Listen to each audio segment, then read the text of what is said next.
हाय दोस्तों, मैं हूं Rahul Gupta from start with bye. और आज हम डिस्कस करने वाले हैं इस वीडियो में एक बेहतरीन टॉपिक जिसका नाम है असंगति।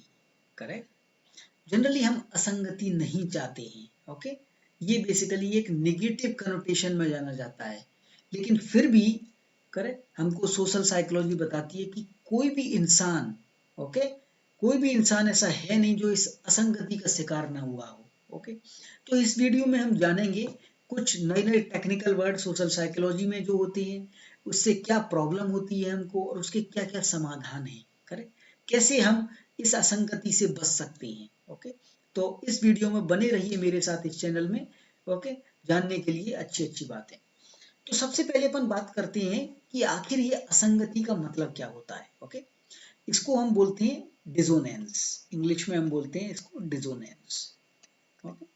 अब सबसे पहले ये हम जानते हैं कि आखिर ये है क्या। Okay. What is dissonance. Okay. असंगति होता क्या है। ओके।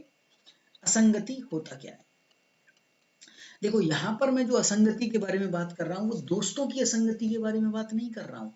मैं बात कर रहा हूँ दो टाइप की असंगति। देखो, असंगति का मतलब है जिसमें कि कोहेरेंस नहीं है, संगति नहीं है, उसको असंगति बोलते हैं। अब किस चीज में संगति नहीं है। अब असंगति दो चीजों के बारे में हो सकती है। करेक्ट? एक तो तुम्हारा जो एटीट्यूड है। ओके। तुम्हारा जो भी एटीट्यूड है और जो तुम्हारा बिहेवियर है। करेक्ट। बिहेवियर, तुमने बोला कि मैं झूठ नहीं बोलता हूं और तुमने 10 झूठ बोल दिए। तो ये जो एटीट्यूड और बिहेवियर में क्या है, एक कोहेरेंस नहीं है, असंगति हो गई। करेक्ट। एक तो ये टाइप का असंगति हो गई। दूसरा हो सकता है कि तुम्हारा एक एटीट्यूड है, एटीट्यूड वन। ओके। और एक और एटीट्यूड है, एटीट्यूड नंबर टू। इन दोनों में संगति नहीं है। correct? इन दोनों में संगति नहीं है। जैसे कि तुम बोल रहे हो कि तुम लॉजिकल बंदे हो बिल्कुल, कि हाँ, तुमको मैथ बहुत अच्छा लगता है, सब चीजें लॉजिकल कर रहे हो। ओके। और उसमें ये कोई इलॉजिकल चीज आ गई और तुम उसका भी समर्थन कर रहे हो। अब लोग बोलेंगे यार तुम तो लॉजिकल आदमी हो, ये लॉजिकल लगता नहीं है, फिर तुम कैसे इसको सपोर्ट करते हो। करे। तो वहां तुम में क्या आ गया, असंगति आ गई। तो ये असंगति है वो दो तरीके की हो सकती है, या तो एटीट्यूड और बिहेवियर में। करेक्ट। और या फिर एक एटीट्यूड तुम्हारा और दूसरे एटीट्यूड के बीच में असंगति हो गई। ये दो तरीके से असंगति हो सकती है।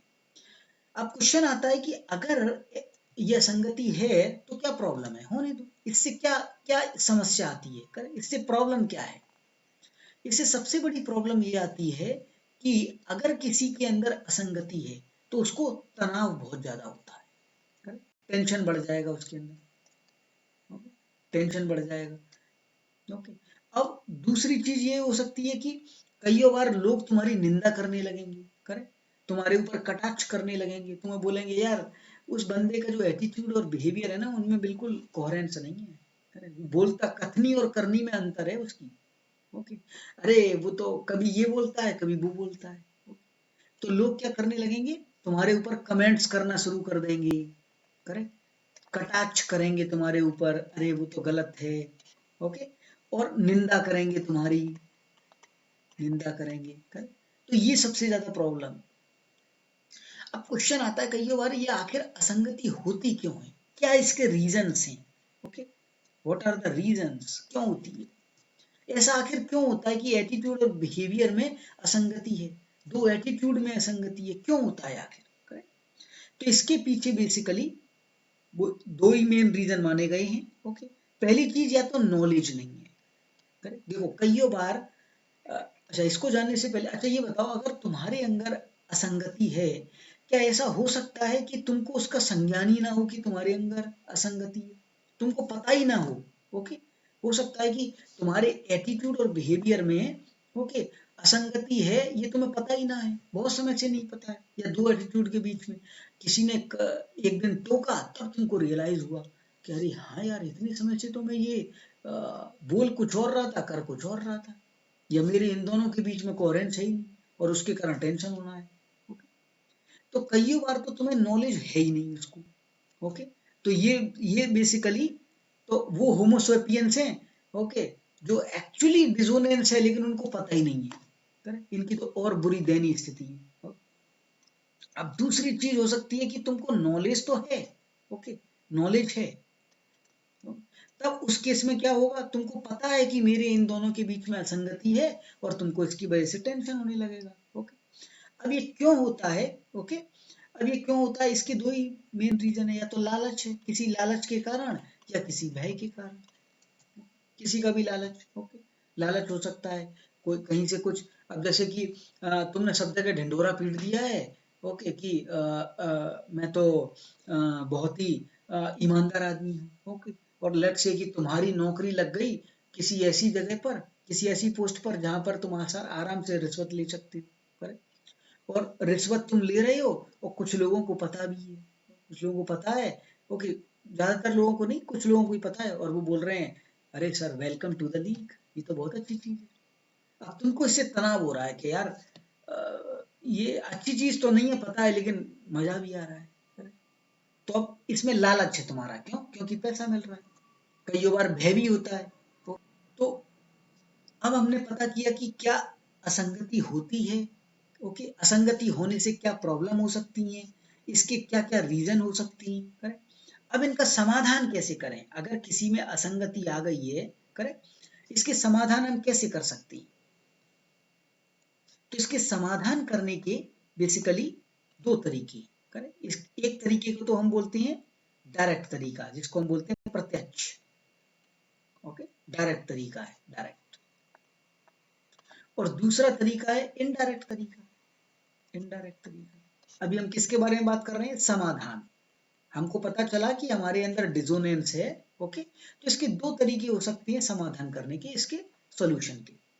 अब प्रत्यक्ष तरीके में क्या है कि देखो, तुम्हारा एक एटीट्यूड है और तुम्हारा एक बिहेवियर है, करेक्ट, प्रत्यक्ष में तो क्या हो गया कि इसको जड़ से खत्म कर दो, कि अगर तुम्हारा एटीट्यूड है लेट्स से एक्स और तुम्हारा बिहेवियर है वाई, तो या तो अपने एटीट्यूड को तुम वाई कर दो, करेक्ट, या अपने बिहेवियर को एक्स कर दो, दोनों को बराबर कर दो, करेक्ट।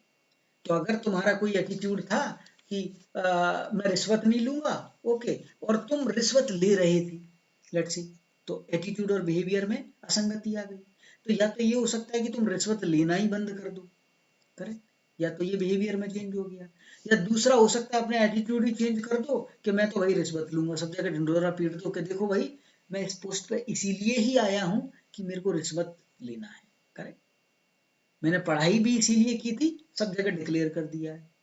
तो इससे क्या होगा?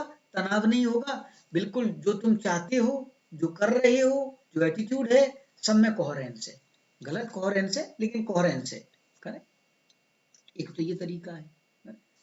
दूसरा तरीका क्या हो सकता है? दूसरा तरीका ये होता है कि अतिरिक्त जानकारी, additional information, additional information, okay. अब जैसे तुम्हारे अंदर एक असंगति है, अब तुम क्या करोगे? कुछ एक एडिशनल इन्फो लाके उसको सॉल्व करने की कोशिश करोगे, ओके। अब जैसे मान के चलो कि तुम किसी ऐसी पोस्ट पर हो अपनी कंपनी में, ओके, जहां पर कि तुमको क्लाइंट से डायरेक्ट मिलना है, ओके। अब क्लाइंट्स सब जगह की है, ओके, डिफरेंट कंट्रीज के क्लाइंट्स आ रहे हैं। अब क्लाइंट्स आ रहे हैं, अब क्लाइंट्स आए तो जनरली जो भी क्लाइंट्स के संग डील होती है वो ज्यादातर केसेस में, ओके, इनफॉर्मल में ही डिसीजन बन जाता है। फॉर्मल केस में तो बस केवल सिग्नेचर के लिए रहती है, मतलब पार्टीज में जा रहे हो, करेक्ट, डिनर पर जा रहे हो तो सारा डिसीजन वहीं पर हो जाता है, ओके। अब मान के चलो कि तुमने बचपन से कसम खाई है कि तुम भाई अल्कोहल को हाथ ही नहीं लगाओगे, और कहीं से कोई यूएसए का बंदा आया, ओके, उसने कहा चलो कि आज डिनर पे चलते हैं। अब वहां पर क्या है, वो तो बंदा बोलेगा कि चलो एक एक रम, और तुम बोल रहे हो कि क्या लोगे, कि मैं तो भाई काऊ मिल्क पीता हूँ, मैं तो, अब उसके दिमाग में एक आ जाएगा क्या बंदा है ये, काऊ मिल्क है, उसके दिमाग में आ जाएगा मैं इसे डील नहीं करूंगा, खत्म। अब ये बताओ कि उस समय, ओके, उस समय तुम्हारा एटीट्यूड और तुम्हारे बिहेवियर में तो कोहेरेंस है, लेकिन अब उस समय क्या प्रॉब्लम हो गया कि वो उस पोस्ट के लिए सही नहीं है, करेक्ट, क्योंकि उस पोस्ट की रिक्वायरमेंट है कि, उस पोस्ट की रिक्वायरमेंट क्या है कि तुमको अल्कोहल पीना ही पड़ेगा तभी वो डील हो सकती है, और तुम अगर वहां जाके बोलोगे कि भाई मैं तो दूध पीता हूँ, तो वो कंपनी के लिए कितना खतरनाक हो सकता है, करेक्ट।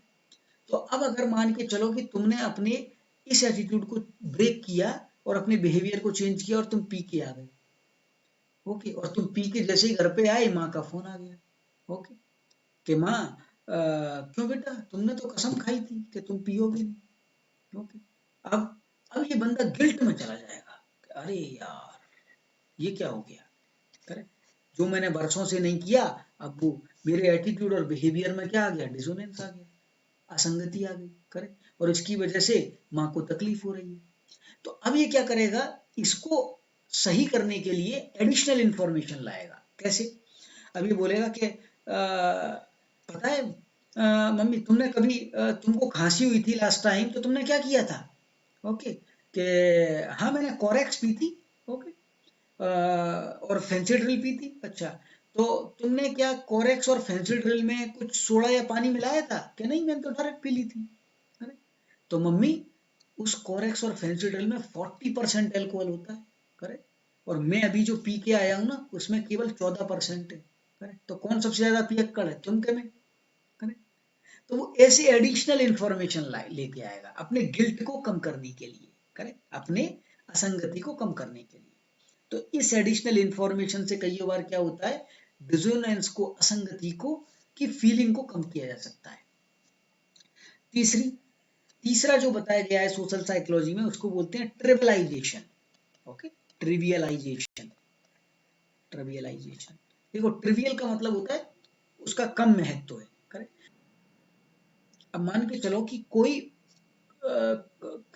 भी जो असंगति है, जैसे किसी ने बोला कि अरे यार तुम तो डेली कार से ऑफिस आती हो, कितना पोल्यूशन होता है पता है कार से, इस कार में 5 लोग आ सकती हैं, हो? तुम या तो पैदल आ जाओ या बाइक से आ जाओ भैया, साइकिल चला के आ जाओ, कितना पोल्यूशन करते हो, करेक्ट। अब तुम क्या करोगे, उसकी महत्ता को ही कम कर दोगे। कैसे? तुम बोलोगे देखो भाई, मैं मैं कार से तो आता हूँ लेकिन मैं डेली 5 पेड़ भी लगाता हूँ, तो मैं जितनी ऑक्सीजन को खराब कर रहा हूँ उतनी ऑक्सीजन बना भी तो रहा हूँ, करेक्ट। तो उससे क्या होगा, बैलेंस हो गया, ओके, बैलेंस हो गया। तो उसके इंपॉर्टेंस को ही तुमने कम कर दिया, ज्यादा सोच ही नहीं रहे हो उसके बारे में, करेक्ट। तो एक ये तरीका होता है समाधान का। तो हमने 3 तरीके देखे डायरेक्ट में, कि या तो एटीट्यूड और बिहेवियर को चेंज कर दो। जनरली यहाँ पर बिहेवियर को चेंज करना मुश्किल है क्योंकि वो तुम्हारा काफी समय से बना हुआ है, एटीट्यूड को चेंज करना रिलेटिवली इजी है, करेक्ट, तो ये कर सकते हो। एडिशनल इंफॉर्मेशन लाके अपने गिल्ट को कम कर सकते हो, करेक्ट, या फिर उसकी महत्ता को ही कम कर सकते हो, करेक्ट। तो ये बेसिकली 3 तरीके हो गए। अब इनडायरेक्ट तरीके में क्या होता है कि तुम उसको सॉल्व नहीं कर रहे हो, तुम उसकी पीड़ा को कम करने की कोशिश करते हो। देखो डिसोनेंस या संगति से क्या हो रहा है, तुमको पीड़ा हो रही है, उस पीड़ा को कम कैसे करोगे, पहली तो है क्या है, लोग नशा करना शुरू कर देते हैं, करें, नशा करना, खूब अल्कोहल धनादन धनादन धनादन पीते जा रहे हैं, करें, या सिगरेट पी रहे हैं या चरस या अफीम या जो भी कर रहे हैं, नशा करना शुरू कर देते हैं, करें।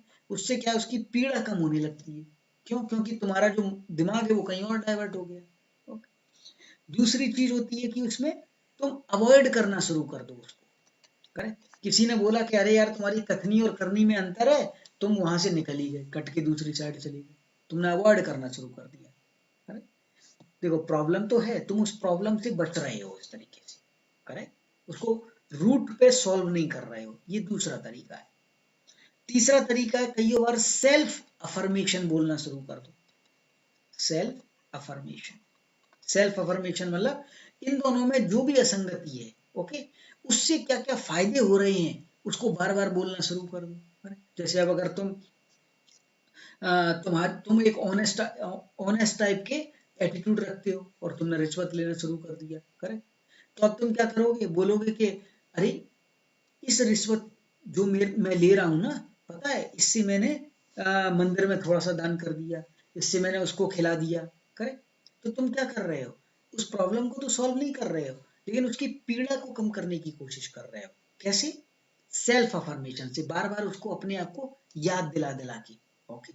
तो ये बेसिकली इनडायरेक्ट तरीके हैं। तो होप इस वीडियो के थ्रू तुमको पता चला हो कि आखिर असंगति क्या होता है, करेक्ट, क्यों होता है, इसके क्या कारण हैं, ओके, और इसके क्या क्या समाधान है। देखो, इस संसार में कोई भी ऐसा एक भी पुरुष नहीं है जिसके अंदर असंगति ना हो। करेक्ट। वो अगर अभी तुमको समझ में नहीं आ रही है तो समय के साथ समझ में आएगी। ओके। तो ये डिसोनेंस, इसको कई बार बोलते हैं हम कॉग्निटिव डिसोनेंस। कॉग्निटिव मतलब कि हमको वो उसके बारे में संज्ञान हो, पता चल जाए। ओके। काफी जनता तो ऐसी होती है जिनको पता ही नहीं होता कि उनके अंदर डिसोनेंस है और वो पूरी जिंदगी बिता देती है। ओके। और जिनको पता रहता है उनके अंदर क्या रहता है, टेंशन रहता है। इसीलिए तो बोलते हैं कि इग्नोरेंस इज ब्लिस। कई बार ज्यादा जानना भी एक कई बार टेंशन का कारण हो सकता है। ओके। तो धन्यवाद, बने रहिए मेरे साथ इस चैनल में कि जानने के लिए अच्छी अच्छी बातें। और एक और नेक्स्ट टॉपिक के साथ अगले वीडियो में मैं आपके साथ डिस्कस करूंगा। Thank you very much.